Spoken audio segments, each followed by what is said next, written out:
In just a few years, half of Europe was gone. Not because of war, not because of famine, but because of something no one could see and no one could stop. This was the Black Death. The year is 1347. Europe is alive with movement.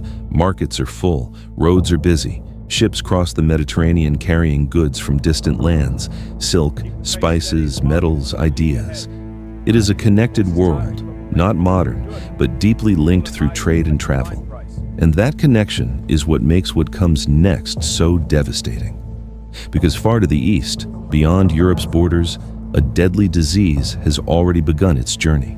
It moves silently, not with armies, not with warnings, but hidden in the systems people depend on. And by the time it arrives, it is already too late.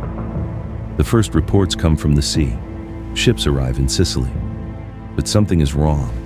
Many of the sailors are dead, others are dying.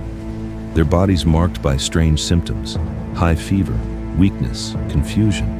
And then the swellings appear, dark, painful lumps beneath the skin. They grow rapidly, turning black, spreading through the body. Within days, death follows. The ships are turned away. But it doesn't matter. The disease has already stepped onto land.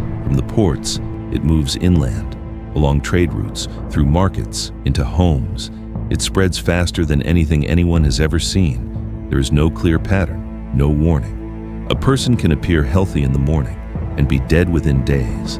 Families fall together. Parents, children, neighbors, entire households vanish. People begin to notice something terrifying. Contact is enough. Being near someone, touching something they touched, even breathing the same air. Fear spreads faster than the disease itself. Some flee the cities. They carry what they're trying to escape. Others stay, sealing themselves inside. But the disease is already there. There is no safe place. As the plague spreads, daily life begins to break apart. Markets close, trade stops, work disappears. The systems that keep cities alive begin to fail. Food becomes harder to find. Services vanish. Doctors are overwhelmed or gone. And even if they remain, they don't understand what they're facing. Treatments are attempted. Herbs, oils, bloodletting. Nothing works. The disease does not respond. It does not slow. It continues. Without answers, people turn to belief. Some see it as divine punishment, a judgment for sins. Others believe the air itself is poisoned, something unseen, but deadly. Communities begin to fracture. Fear turns into suspicion. Neighbors avoid each other. Families abandon the sick out of fear of becoming sick themselves. Trust disappears. And in its place, isolation, not chosen, but forced. The psychological weight of the plague is as heavy as the physical one, because no one knows when it will end, or if it will. The numbers are overwhelming. In some regions, a third of the population is gone. In others, nearly half.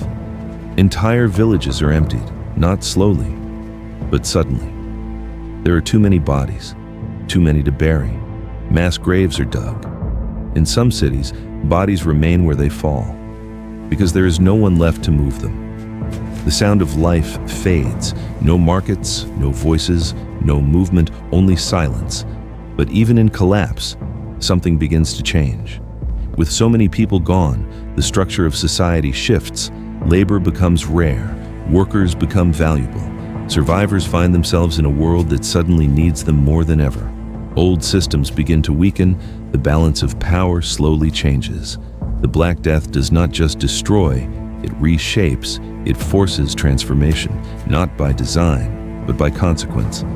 For those who lived through it, this was not history. It was survival.